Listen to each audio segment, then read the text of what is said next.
Hey guys, Justin Bryant here from selfmadesuccess.com. In this video, I'm going to show you how to make money sharing stuff with others. So this includes pretty much anything that you might own. If you want to make some extra money without really having to work, without having to spend your time doing much, without having to actually start an actual business. If you want to just make some extra money, you want to use things that you already own.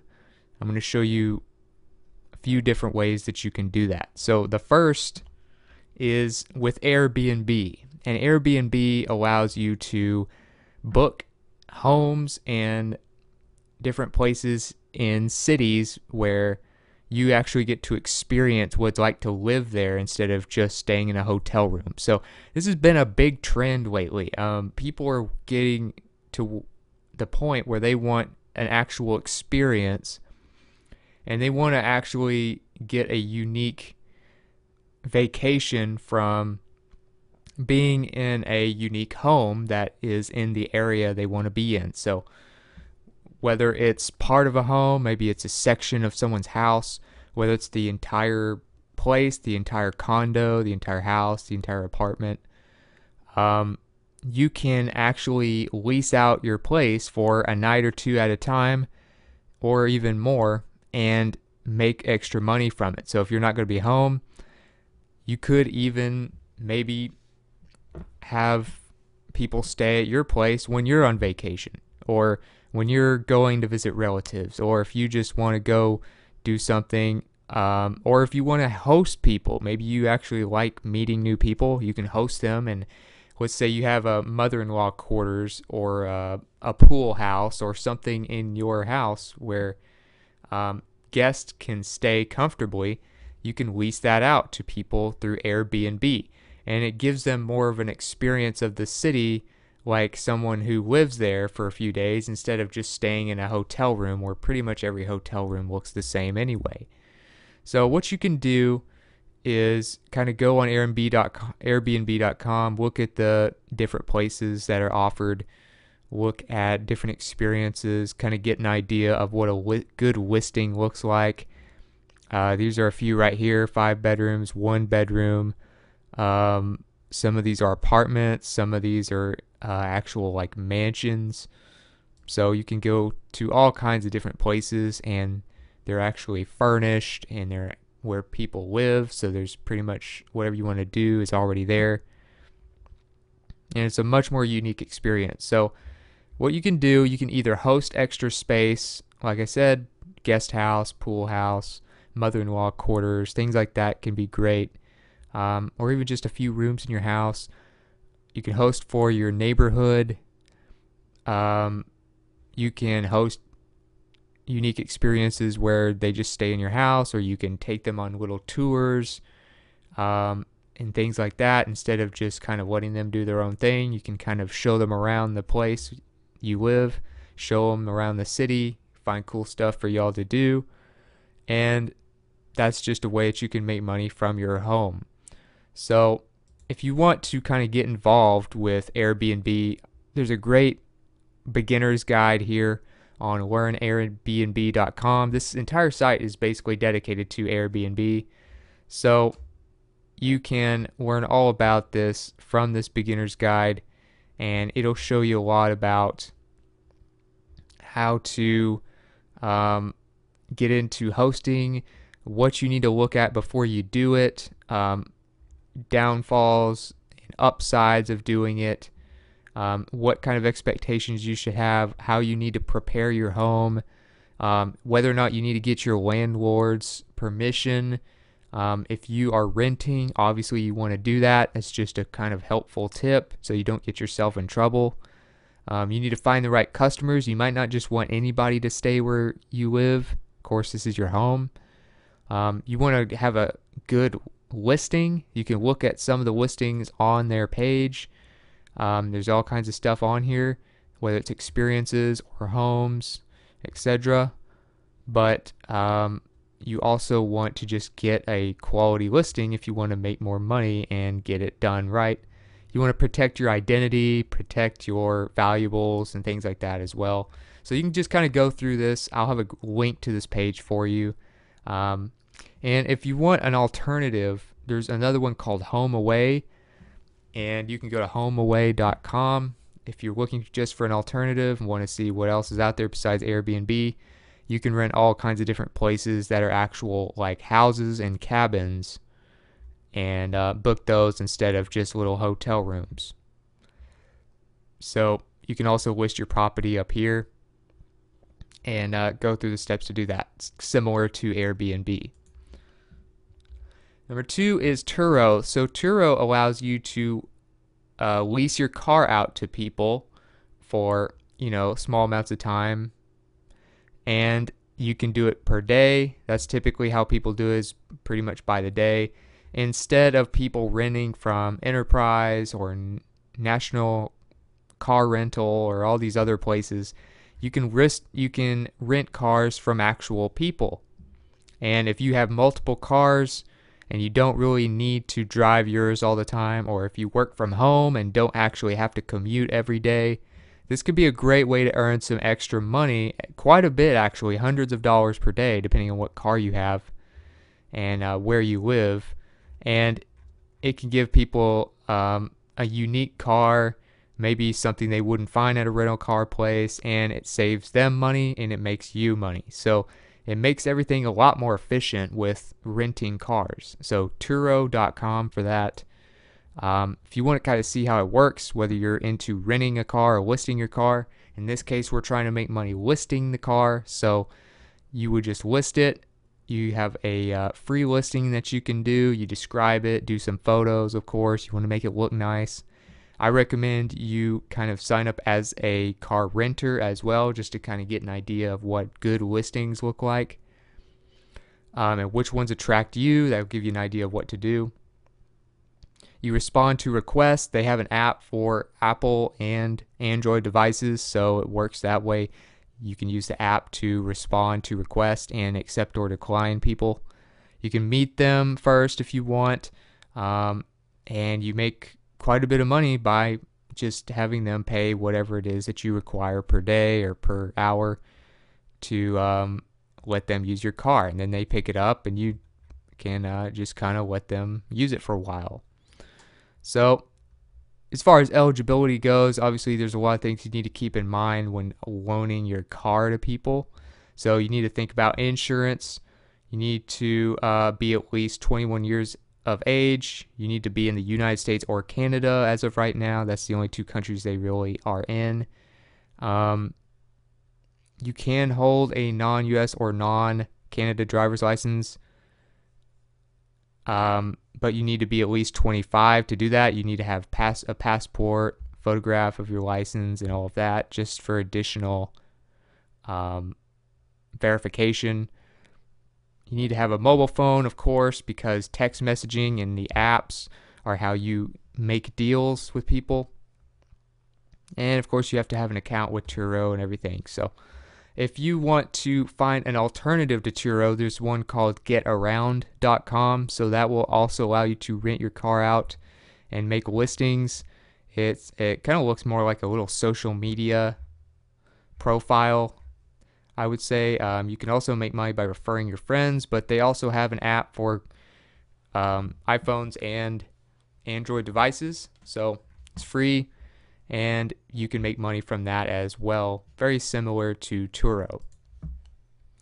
So another thing, if you don't want to focus on your car or your home, or you want to just do as much as possible, you can also do Spinlister. So Spinlister is basically when you have a snowboard or skis or a surfboard or a bike, and you want to lend it to people in exchange for money. So you can also meet these people and, spend some time with them, or you can just kind of lend it by sharing your bike or surfboard or snowboard, etc.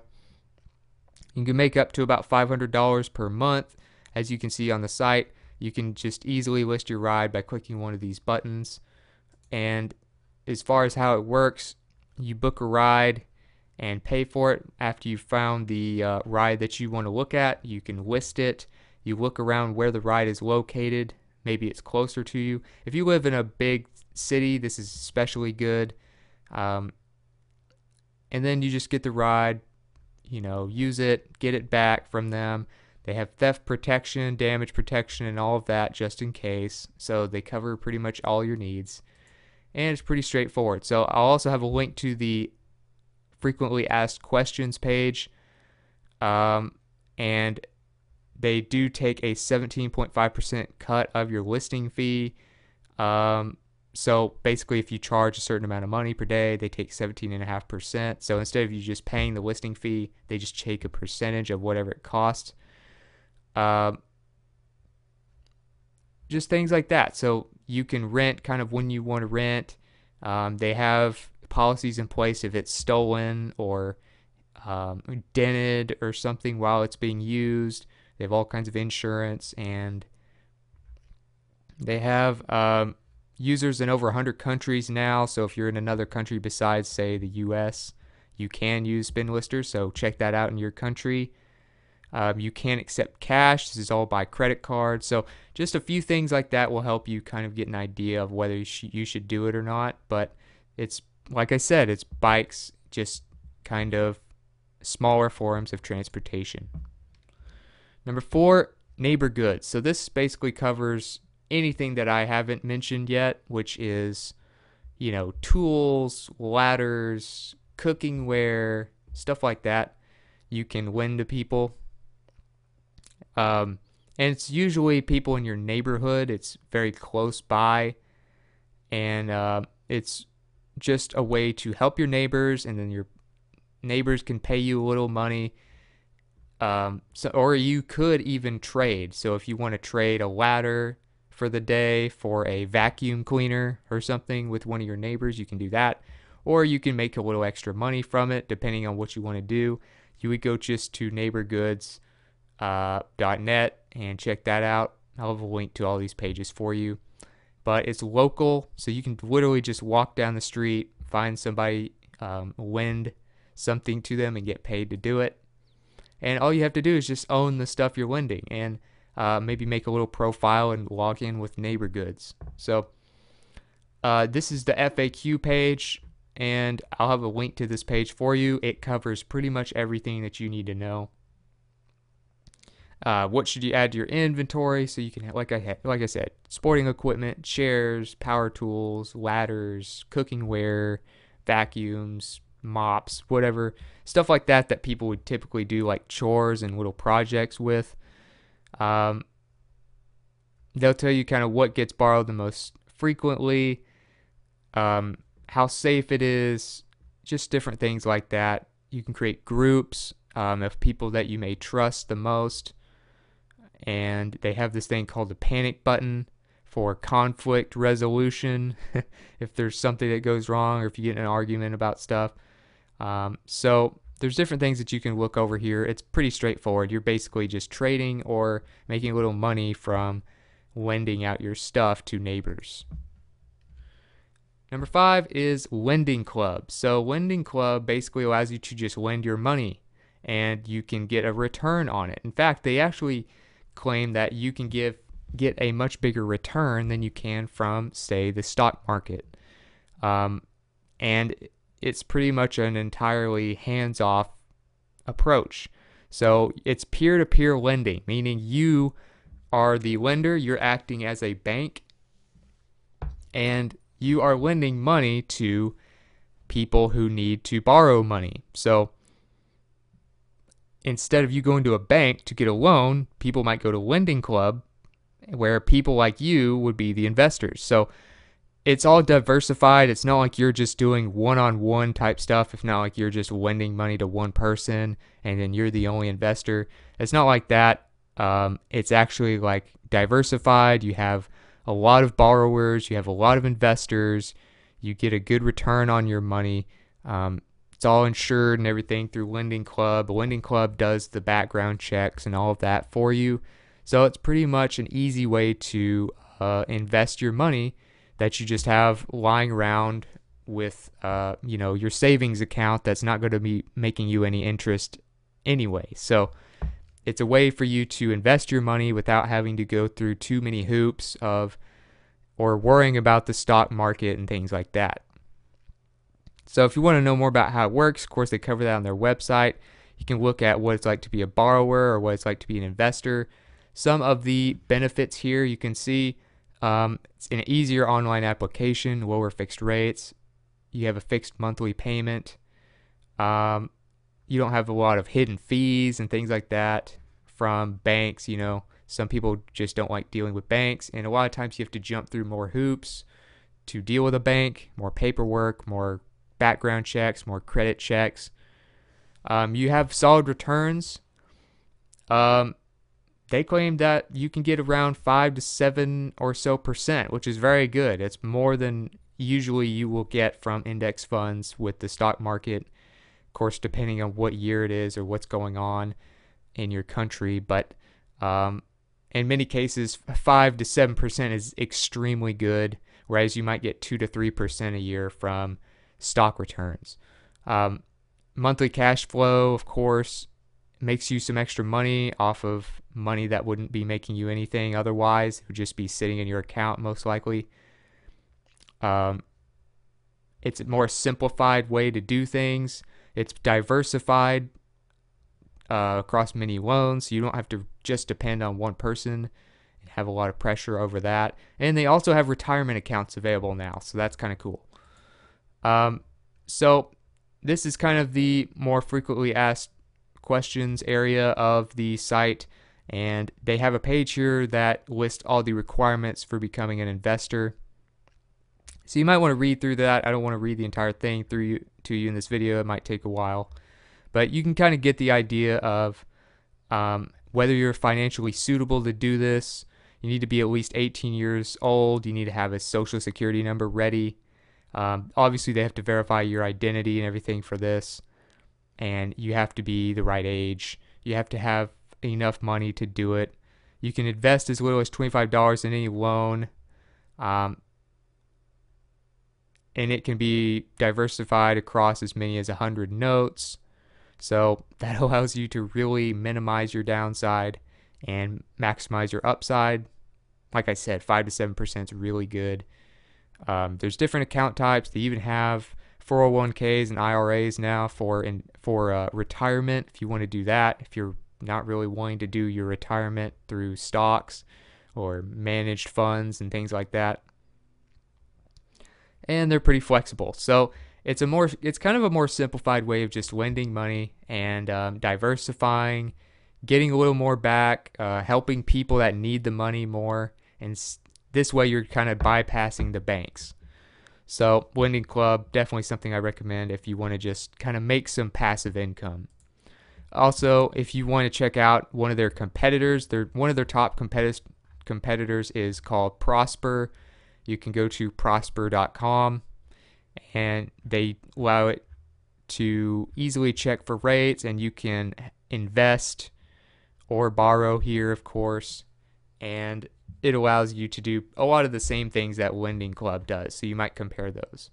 But anyway, if you got something from this video, if you feel like you learned something about some ways to maybe make some money off of things that you already have, whether it's your spare cash, whether it's your power tools and cooking ware and ladders, stuff around the house, whether you're lending your surfboard, skis, bikes, whether you're lending your car to people for a couple days, or you're allowing people to stay in your home. These are things that many of us own, or at least we own at least one or two of these things. And these are some ways that you can pretty easily make money from those things, leveraging all these new sharing economy style businesses that have sprung up in the last couple of years. So if you got something from this video, please like and subscribe, and so I can make more videos like this for you, show you some more cool things that you could do, strategies, tools, services. And if there are some other kind of sharing economy style startups that I didn't mention where you can just share stuff that you have without really having to put in any hours. I know there's other things like Uber and Lyft, for instance, but you have to kind of put in the time. It's really more like a side job than it is just making money from sharing. So that's why I didn't mention them. So if there is something like these where you just have something already and you can lend it to people, let me know in the comments, or just let me know what you thought about the video. I'd love to get your feedback. I'm always looking to improve. So let me know what you think. And all of the links, video notes, related content to this video will be on one page for you at selfmadesuccess.com. So you can go to the title of the video there and find the page for you to get all the resources out of it. And I will also have a link to that page in the video description. So other than that, I hope you enjoyed the video, and I hope you have a great day.